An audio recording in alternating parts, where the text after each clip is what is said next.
العالمين والعاقبة للمتقين والصلاة والسلام على سيد الأنبياء والمرسلين أما بعد فأعوذ بالله من الشيطان الرجيم بسم الله الرحمن الرحيم إن الله وملائكته يصلون على النبي يا أيها الذين آمنوا صلوا عليه وسلموا تسليما اللهم صل على سيدنا محمد وبارك وسلم صلوا عليه الصلاة والسلام عليك سيدي يا رسول الله صلى الله تعالى عليه وسلم بسم الله الرحمن الرحيم الله الذي خلقكم من ضعف ثم جعل من بعد ضعف قوة ثم جعل من بعد قوة ضعفا وشيبا يخلق ما يشاء وهو العليم القدير اللہ ہے جس نے تمہیں ابتدا میں کمزور بنایا پھر تمہیں ناتوانی سے طاقت بخشی پھر قوت کے بعد کمزوری اور بڑھاپا دیا بناتا ہے جو چاہے اور وہی علم و قدرت والا ہے۔ اس آیت کریمہ میں انسان کی پوزیشن انسان کی حالت کو بیان کیا گیا اور کہا گیا تم سوچو ذرا کہ تم ہو کیا۔ کہا تم پہلے بڑے کمزور تھے پھر طاقتور ہوئے پھر کمزور ہو گئے۔ آپ ماں کے شکم میں آئے ماں کے پیٹ میں آئے کتنے کمزور تھے لیکن وہ خدا تمہیں وہاں بھی کھلا رہا ہے پلا رہا ہے ساری چیزیں تمہاری ضرورتوں کا خیال وہاں بھی رکھا۔ پھر اس دنیا کے اندر آپ آئے آنے کے بعد کتنے کمزور کی اپنی جگہ سے ہل بھی نہیں سکتے لیکن اللہ نے کیسا انتظام کیا کہ ماں کے دل میں تیری محبت ڈال دی۔ وہ ماں تجھے آرام کے ساتھ دودھ پلا رہی ہے تو سنڈاس کر رہا اسے دلا رہی ہے پیشاب کر رہا اسے دلا رہی حدی کہ اگر اس پوزیشن میں عورت یا مرد کے اوپر بھی اگر وہ پیشاب کرتے تو کوئی برا نہیں کرتا۔ کبھی آپ نے دیکھا اگر اب آج کل کی عورتوں سے کوئی بات بعید ملی سمجھے نا کیونکہ آج تھوڑا الگ سسٹم ہو گیا ہے ورنہ پہلے کی مائیں کتنی صبر والی ہوتی تھی۔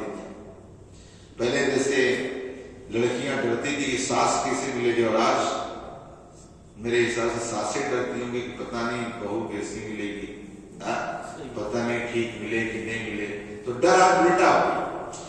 تو کل تک عورتوں کے حالانکہ کاش ان عورتوں کو پتہ چل جاتا کہ اسلام نے انہیں مقام کیا دیا۔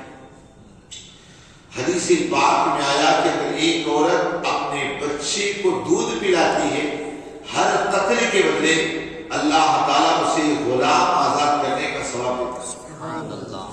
اور فرمایا اگر وہ عورت اس بچے کی وجہ سے اگر رات پر جگ جائے تو اللہ تعالیٰ اسے رات میں نفل پڑھنے کے ثواب اسے عطا کرتا۔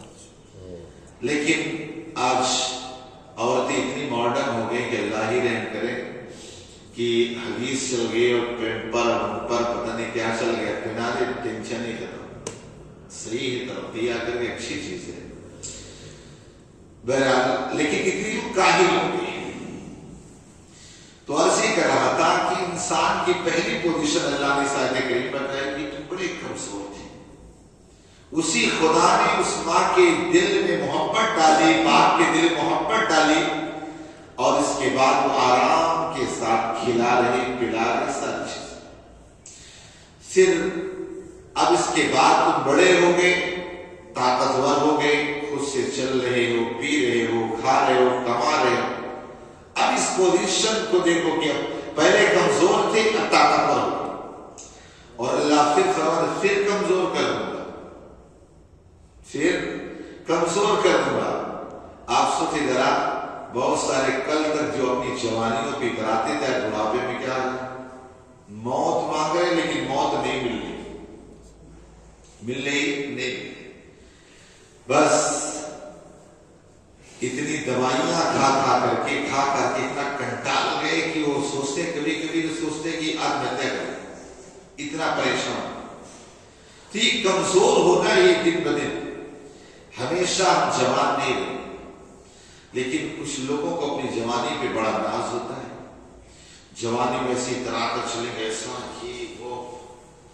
قرآن نے کہا کہ وَلَا تَمْشِ فِي الْأَرْضِ مَرْحًا إِنَّكَ لَن تَخْرِقَ الْأَرْضَ وَلَن تَبْلُغَ الْجِبَالَ طُولًا۔ اللہ نے فرمایا کہ زمین پہ اکڑ کرنا چلو، زمین پر اکڑ کرنا چلو، ایسا نہیں کہ تم زمین کو پھاڑ ڈال رہے یا پہاڑ کی بلندی کو پہنچو۔ ہاں، ایک ٹھوکر لگ جائے تو موت آ سکتی ہے، ضروری نہیں کہ مرنے کے لیے انسان بہت بڑا کچھ، موت ہونا تو انسان چھوٹی سی جگہ سے پھسلے پڑ جائے گا، اور موت نہ تو پتہ نہیں کہاں سے گرے، کچھ ہوگا ہی پتہ نہیں، وہ کچھ ہوگا ہی نہیں۔ تو بہرحال تو اللہ نے فرمائی جوانی ہم نے آپ کو دی، یہ جوانی اتنی اہم ہے۔ حدیث پاک میں آیا، آقا علیہ السلام فرماتے اگر بندہ اپنی جوانی کو صحیح استعمال کرے اور اللہ کی عبادت پہ خرچ کرے تو آقا ارشاد فرماتے اللہ تعالیٰ اسے قیامت کے دن عرش کا سایہ عطا فرمائے، عرش کا سایہ۔ لیکن جب جوانی ہوتی ہے، وہ ڈاکٹر اقبال نے کہا نا کہ ملاقات عروج پر تھی تو جواب اذان تک نہ دیا، رب جو روڑ گیا مسجد میں مؤذن بنے بیٹھے۔ جب جوانی تھی، دوڑ بھاگ تھی، تو اذان کا جواب دینے کا ٹائم نہیں تھا۔ اب جو بیچارے کسی لائق نہیں رہے تو مسجد میں آ کر اللہ اللہ اللہ، صحیح ہے۔ جب جوانی میں جواب دینے کا ٹائم تھا، یہ جو جوان بیٹھے ماشاءاللہ بہت خوش نصیب ہیں کہ اللہ کی توفیق سے لوگ نمازوں کے پابند ہیں، ورنہ آج بہت ساری جگہوں پر چلے جائیں نا کہ وہاں جوان کو آپ کو ملے گا ہی نہیں۔ جوان سوچتا پر نماز ہی، بڑھاپے میں نماز پڑھنا، بڑھاپے بھی گاڑی رکھنا، تو ظاہر سی بات ہے کیا ہمارے یہاں بھاگ وہاں بھاگ اس دوڑ بھاگ ہوئی زندگی میں آزاد کا جواب دینے کا ٹائم کیا ہے؟ ٹائم ہی نہیں۔ پھر بعد میں کمزور ہو جائے گا، ٹائم ہی ٹائم رہے گا۔ اور ویسے بھی ہر چیز کا جو بیچ ہوتا ہے خوبصورت ہوتا ہے۔ جیسے آپ دیکھیں دن ہے، اس کا بیچ دوپہر، اس وقت کڑاکے کی دھوپ، ہر طرف روشنی ہے، یہ سب سے خوبصورت پل۔ اسی طرح ایک پھول ہے، پہلے کلی ہے، پھر پھول ہے، پھر مرجھانا ہے، بیچ کتنا اچھا ہے۔ اسی طور پر ہمارا بھی معاملہ ہے کہ پہلے بالکل کمزور تھے، اب جوان ہیں، پھر بوڑھے ہو گئے۔ آج حالات ایسے ہو گئے کہ انسان وقت سے پہلے ہی بوڑھا ہو جاتا ہے۔ آپ دیکھ لیں ذرا، پہلے جو بوڑھے آج جو کام کر لیں گے نہیں کر سکتے جوان، اور آج حالات ایسے ہیں نا کہ اتنی اچانک موتیں ہونے لگی۔ اس لیے حضور صلی اللہ علیہ وسلم نے فرمایا کہ جب قومیں گناہوں کا شکار ہو جائے، گناہ کریں گی، تو اللہ تعالیٰ اس قوم کے اندر بیماریاں عام کر دے گا، اور اس قوم کے اندر موت اچانک بہت ہوگی۔ کیا جیسا ہو رہا ہے؟ بولیے ذرا، بیماریاں کوئی کم ہے؟ اور آقا علیہ السلام نے قرب قیامت کی نشانی میں سے بیان فرمایا تھا کہ انسان کا مقصد پیٹ بھرنا ہوگا اور خواہشات اس کا دین ہوگی۔ ایسا ہے، پیٹ بھرو پیٹ بھرو پیٹ بھرو، اور خواہشات بھی، یعنی جو ہمیں اچھا لگے گا اسی کو ہم دین سمجھیں گے۔ جیسے انگوٹھی پہننا ہم کو اچھی لگ رہی تو سنت ہے انگوٹھی پہننا، اچھا بھیا انگوٹھی پہننا سنت ہے۔ حضور صلی اللہ علیہ وسلم کا انگوٹھی پہنتے تھے، بائیں ہاتھ میں پہنتے، وہ بھی مہر اسٹامپ کے لیے استعمال کرتے تھے، رکھ کر کے اسٹامپ کے لیے۔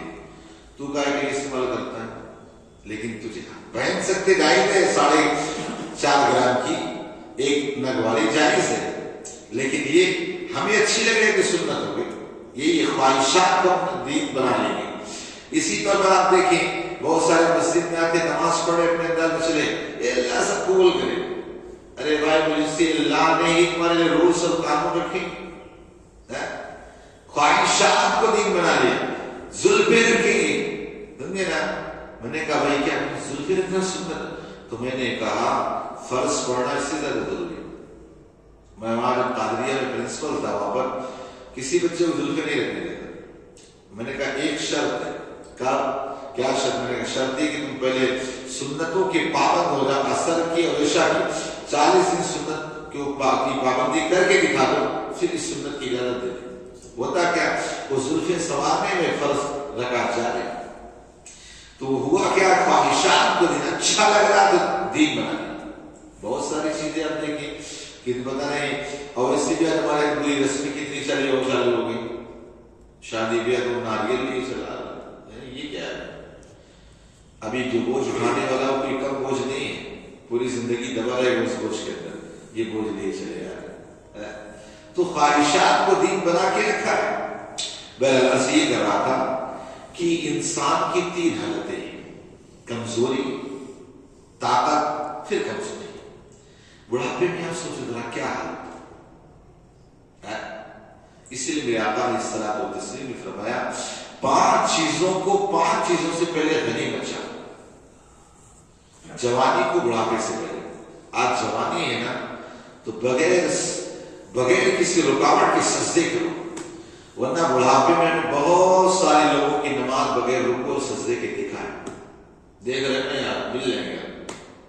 تو جوانی میں جو زمین میں پیشانی رکھ کر مزہ آتا ہے، کبھی تنہائی میں رکھنا اتنا سکون ملتا ہے، دیکھیے گا۔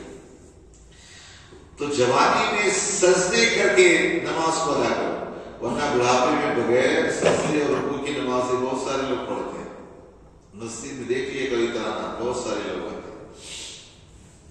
بہرحال بڑھاپے میں بھی بہت ساری چیزیں دیکھنا ہے، اور آقا علیہ السلام نے فرمایا انسان جیسے بوڑھا ہوتا جاتا ہے اس کی 2 چیزیں جوان ہوتی رہتی ہیں، ایک زیادہ جینے کی اور ایک مال کی۔ صحیح ہے؟ بوڑھا انسان، اس کی شادی کر لو پھر بھلے موت آ جائے، پتہ نہیں ہر انسان کو مرنے سے پتہ نہیں کیوں ڈر لگتا ہے، مرنے سے پتہ نہیں۔ مگر میرے والد صاحب کی عمر 90 سال ہے، وہ کہنے لگے مولانا صاحب مرنے سے بہت ڈر لگتا ہے۔ ارے میں نے کہا ڈرنے سے بس تو جائیں گے، جب اللہ کا بلاوا ہے جب جائیں گے، بس آپ کی دعا، آپ کے لیے دعا ہوتی رہتی ہے۔